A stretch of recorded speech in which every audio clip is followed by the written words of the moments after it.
of the year is New Year resolutions. Some people say I don't make resolutions, okay? Other people are like, I will make a resolution. I have this friend. She's always saying, babe, don't worry. She will come to your house. So you guys will sit down, you're talking, and she's like, the moment next year starts, the moment we get to January, I'm starting my podcast. I am going to start running. I'm keeping a healthy diet. Now we're in February. She hasn't done any one of those. And I know you might be like that person, or you at least know someone that is like that. Consistency is usually what would be described as what separates achievers from dreamers. A lot of people talk about that. Earlier today, I read from the person who is joining us on the show today about talent and how your talent is not enough. Or is it even enough? I don't even know. And you still find other people that have a school of thought where they're saying, you know, your problem is not consistency. Your problem is that you're lazy. Other people will say your problem is not consistency. Your problem is that you don't really like what it is you have to be consistent at. Anyway, to answer all these questions, give us a lot of clarity, is this woman that I really, really respect a lot. Now, she has been around.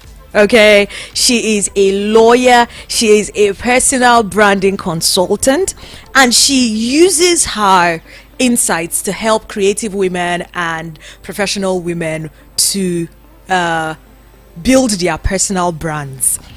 This is the person that made me realize that a personal brand is different from the person that you are. I didn't know these things. And you know, she just has the temerity to walk into an industry that is quite intimidating and do great things. She has a podcast called She's the Brand. She's the co-founder of an enterprise called of Enterprise and Hills. It used to be Hustle and Hills where we knew it, and then she changed it to Enterprise and Hills, and you're doing super amazing. You must have heard her speak somewhere. You must have listened to her podcast somewhere. All right, thank you. Join me as I welcome Paula Paul, barrister Paula Paul. Welcome to the program, ma'am. Thank you, Jimmy. It feels great to do this with you today. It feels great to have this. It's been a long time coming. We kept pushing it, right? It has. I'm so excited to be here. Thank you for having me. Well, I'm so excited to have you. Let's get into it. First, you work with a lot of women. I do. What is one thing you have noticed working with women, helping them to build, you know, their personal brands and things like that? What have you noticed about them that you'd be like, you know, this is why you're not achieving what you actually want to achieve? Honestly, I've worked with a lot of women, like you said, and women are talented, right? They know their stuff. They're good at things. But I find that one of the things that holds us back mainly is a distinct lack of belief. It's like, I can do this thing, but I feel like I can only do it on a small scale. So we're going all out and doing that thing will put you on a very different level, playing a different game. Women, I'm guessing maybe it's the way we're not raised to exactly put ourselves out there. Not a lot of us are. So I think that's the main thing that stops women from showing up like they could. Why did you start this journey? What prompted it? Where did it come from? Do you know, to be honest, I just wanted more. And it wasn't available at the time. So when I started this journey, I didn't even know what I was going for. I just knew there had to be more. So it started really as a personal development journey. I wanted more from myself.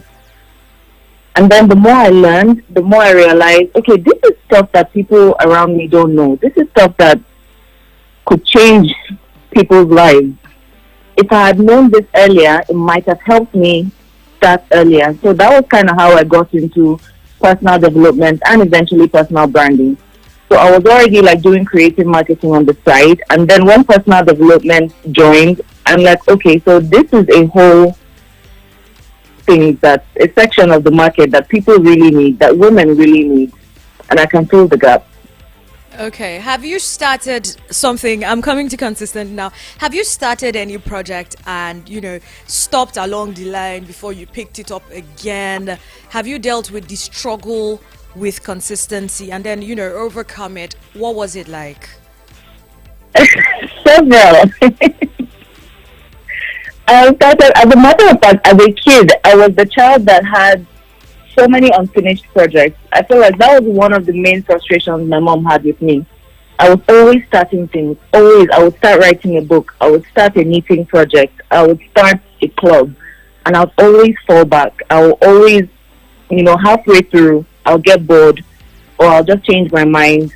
I was a child. I didn't really understand that things just got hard. Consistency is not easy. So when it just got uncomfortable a little bit, I'd freeze. So that followed me to adulthood. So when I said I wanted more for myself, I started to see a pattern. I started to see that I just wasn't following things through. I had great ideas. I knew things. I'm an avid reader. I know these things, but I don't finish what I start. So yes, I have experience with a distinct lack of consistency. So what's the difference between then and now? Because if there's anyone I know that shows up every single time, is you, Paula. I go online and I'm struggling to, I'm just scrolling social media. I'm like, oh, what's really going on today? You get it? Like, I don't want to create content. And Paula has posted like 3 times already. So what's the difference between then and now? I would say a certain clarity, right? The thing with personal development is it gives you evidence of what you can do. When you do things you didn't think you could do, you build evidence that you can do more. So when I started creating, I quickly realized that, okay, I cannot fail if I don't stop. Right? So that just kind of became my motto and still is till today. And I try to pass it on to my clients. It's like, we cannot fail if we don't stop. As far as we're still playing the game, we can win. Okay. So that's the difference between then and now. I now understand that this game is mine to win or lose, and I cannot lose if I don't stop. Now you have. Okay, go ahead. No. When life happens, because life inevitably happens. Sure. Okay. Now let's talk about procrastination. That's something that's something a lot of people deal with. I saw this very funny meme online where someone said, procrastinators, can we create a support group for each other? And the first response was, we'll do it tomorrow. How do we get to a place where we overcome? Do you need to overcome procrastination in order to succeed, or can you deal with them side by side? Like, do I have to wait until I finish dealing with procrastination before I get into pursuing my goals and remaining consistent at it? Certainly not. Certainly not. The thing about procrastination is, I believe there's a procrastinator in each and every one of us. The people that are getting things done have figured out how to navigate life despite feeling like procrastinating. So there are systems that you can put in place to, get things done despite the fact that you might feel like procrastinating sometimes. Finding somebody to hold you accountable, that helps with procrastination. Really clarifying the reason you don't want to do that thing, because you don't procrastinate on eating, you don't procrastinate on having fun, you don't procrastinate on the things that you really want to do. So I usually tell when I work with people, I let them know, let's find the thing that's something you really want and attach it to this thing that we need you to do. Okay. So that helps. But okay. Yeah.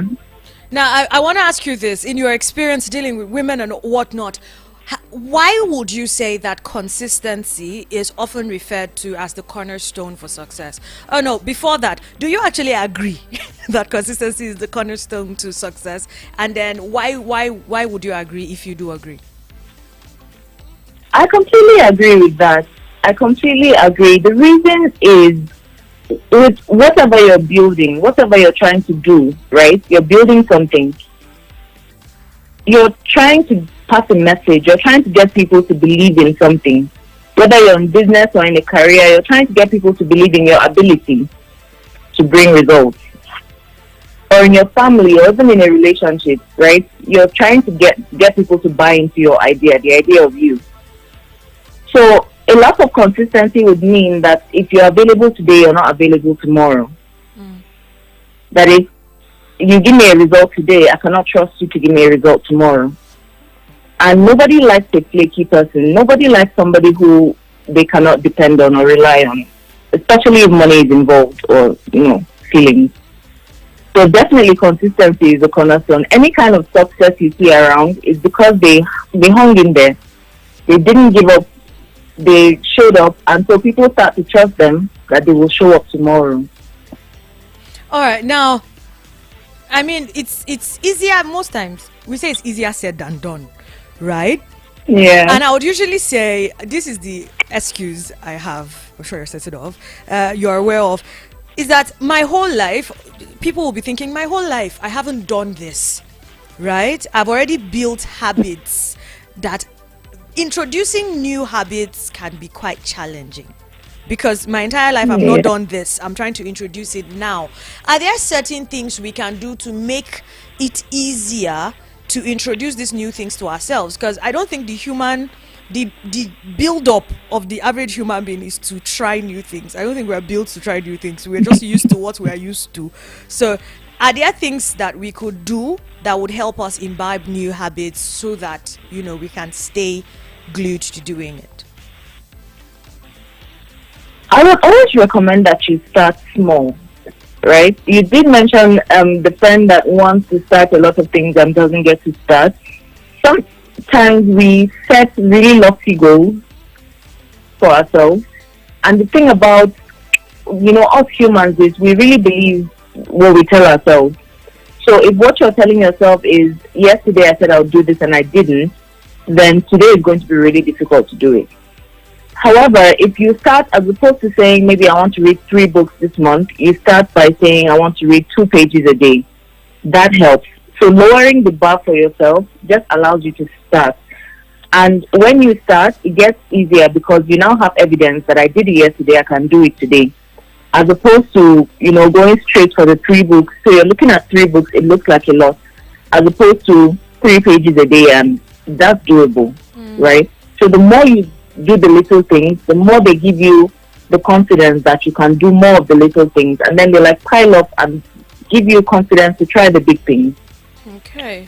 Now I remember you mentioning you mentioned having an accountability partner. What is that, and how can we do that? It's simply somebody who can call you out. I'm on live. It's basically someone who can call you out, right? Who can remind you of the serious things that you said you would do. We have a lot of girlfriends, and it's not everybody you can talk about your business with or your career with, right? So an accountability partner is somebody you can do that with. Somebody that can remind you of the things that you said in January. Okay. Yeah, so it could be there are paid ones. I mean, if you get a coach, that's an accountability partner, right? All right. But if you have a friend that you guys agree to hold each other accountable, whose opinion you respect, then that could be your accountability partner as well. Okay. And that's something you do with, say, friends, family members, people that are generally close to you? Yes, but I mean, you can get somebody who just has the same goal as you. You guys don't have to be friends as such. You just have to want the same thing. All right. Now, can you share any personal experiences where, consistency played a significant role in your overcoming adversity, like where you had a life challenge, it was really coming at you, and, you were able to just, because you had made up your mind to be consistent, you overcame that. Personal experience. I want all the deets. All right. When I started my brand, when I started building my personal brand, it was just before COVID I started. So COVID came, and then we were all stuck at home. And I had a baby at the time, a 1-year-old baby. So I had to, everything that I did for my brand had to come after I had taken care of that baby, right? And then after that, I still had to create, but I didn't have like a laptop. I didn't have the fancy gadgets. And that's one of the reasons why a lot of people don't start. They don't have the fancy stuff. So at the time, I remember to build my website, I had to wait for my husband to come home from work. And then when he came home, of course, I had to deal with the baby. And then when I was done with the baby, and then there was an available laptop, that was when I could create what I needed to create. So that was, I had like a bag full of excuses if I didn't understand that I needed to stay in the game, that I needed to be consistent. So that was one of the times that really gave me proof that I could do this, that I was resilient, because at times I would be creating in the middle of the night, literally face full of makeup, recording, editing, because that was the only time I had. So yeah, that was early days. It's interesting to remember.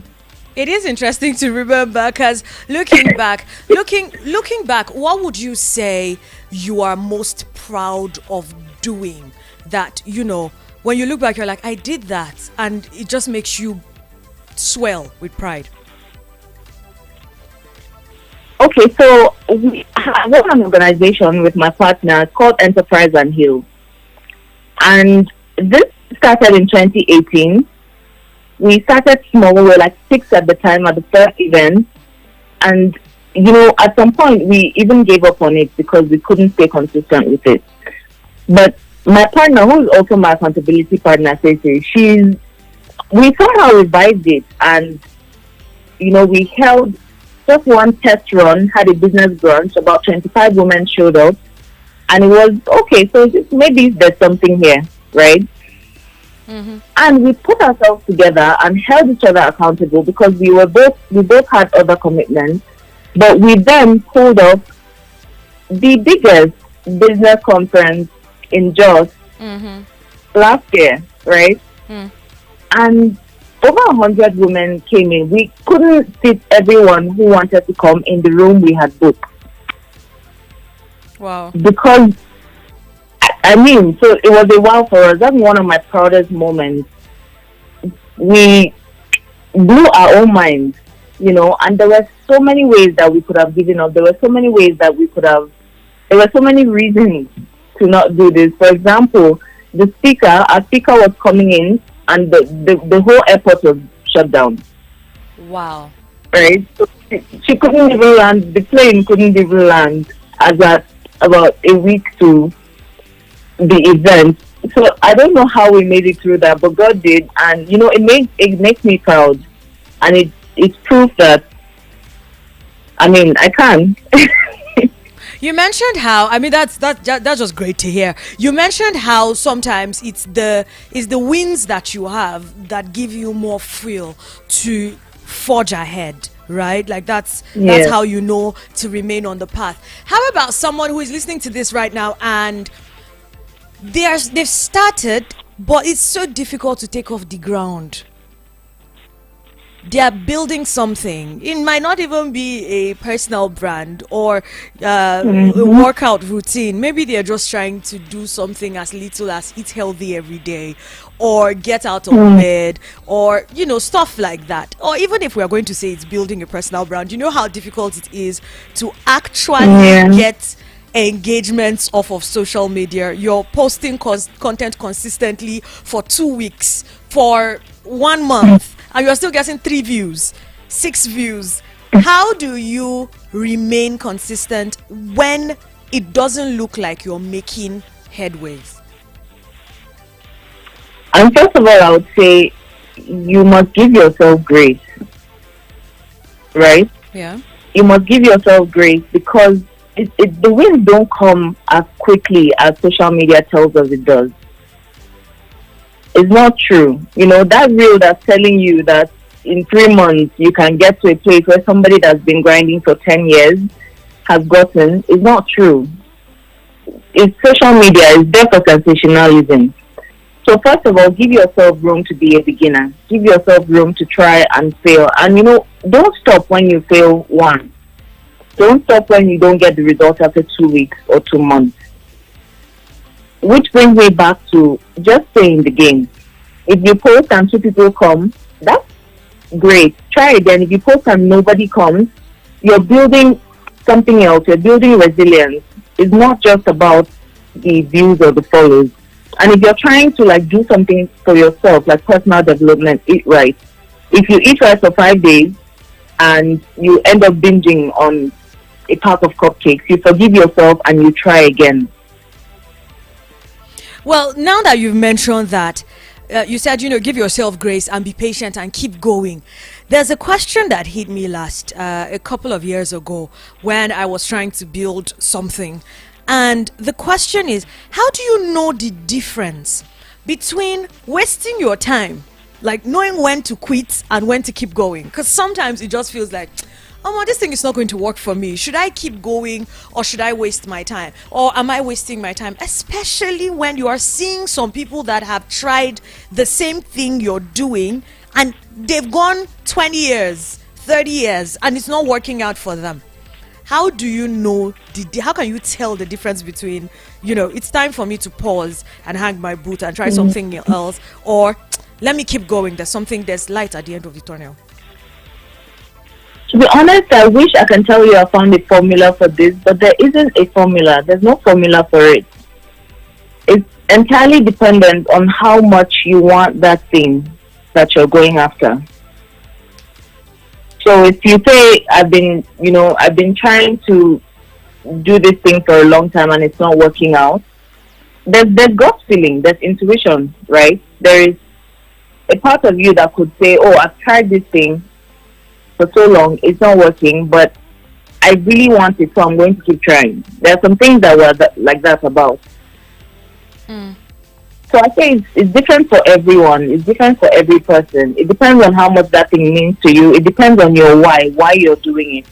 If you're doing it for vanity, for what people will say and what people will see, then it's going to be very difficult to stay consistent with that.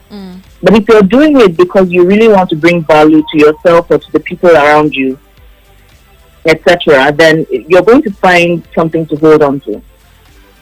All right, got that. Now, you mentioned social media, telling people that they are not doing enough and, they are lagging behind and whatnot. Yesterday, I did a little talk about how you could use social media correctly or incorrectly. Could you shed more light on how we can actually reap the benefits of social media off of the, the disadvantages of it? Well, social media is a great tool. I love social media. It's great. But it's just that, a tool, and it is what we do with it that matters, right? So if we take social media to be the source of principles and beliefs, and because social media is really a curation of other people's thoughts and opinions and beliefs. So we're basically ingesting what other people are telling us. So if social media is your source of everything, then you're going to be subject to a whole lot of different opinions and beliefs. But if it's a place where you just go to find inspiration to see what's going on in the world, it's not, your existence is not tied to what they're saying on social media, then it will work for you. So it's a tool. It's a marketing tool. It's a source of news and information, but it is not the main life source of what's going to happen to you or what's going on with you. So I think a level of self-awareness is very key with using social media, because you will drown if you don't really know who you are, why you're here, what you're going for, and what matters most to you. All right, then. Now, before we sign off, Paula, do you have any quick tips for our listeners who want to incorporate, more consistency in their lives, some words of wisdom that you can sprinkle here and there, something that they can try right after they tune off the show? All right after now, I'm going to recommend 2 things, right? First of all, of course, for anybody that's trying to build habits, Atomic Habits is the book, right? I'm definitely going to recommend that. But secondly, I'm going to say put processes in place. Run yourself like you're a company, like you're a government, right? Self-govern. And that means put structure in place. And for example, one of the structures that I use in my life is every morning I listen to a podcast. And I do that because that's one of the easiest ways to learn, to start your day off on a positive note. And when you hear stories of other people who are doing what you want to do, it's inspiring, it's uplifting. It just sets the tone for you to try again every day. And so while you're at it, you could listen to She's the Brand podcast. I really try to make it relatable because there are a lot of young women that are trying to build something, to be something. And it's very difficult sometimes because there's no voice around you that's exactly telling you can. So I think, podcasts, I would definitely recommend podcasts. All right. Not the gossip or gist podcast, the actual inspirational ones, the ones that teach. All right, then. Get a book, get a podcast. I make sure you do your due diligence. Thank you.